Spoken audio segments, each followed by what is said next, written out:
তো ফ্ৰেন্ডস ভিডিওৰ থাম্বনেলটো দেখি আপোনালোকে গম পাইছে চাগে যে আজিৰ দিনটো কি দিৱস হিচাপে পালন কৰা হয়। আজিৰ দিনটো নেশ্যনেল সানগ্লাसेस ডে হিচাপে পালন কৰা হয়। আপোনালোকে নেটত কৰবাত সোমাই চাৰ্চ কৰিলে পাই যাব আজিৰ দিনটোৰ বিশেষত্ব।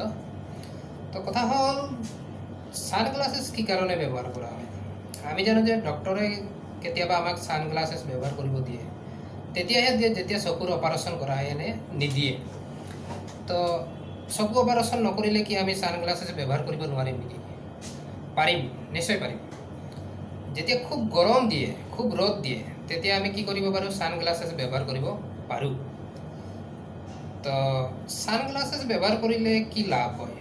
আচলতে খুব যেতিয়া ৰ'দ দিয়ে তেতিয়া সূৰ্যৰ যিটো আল্ট্ৰাভায়োলেট ৰে আছে, এই ৰশ্মিটোৰ পৰা চকুক প্ৰটেকশ্যন দিবৰ কাৰণে আমি সানগ্লাছেস ব্যৱহাৰ কৰিব পাৰোঁ।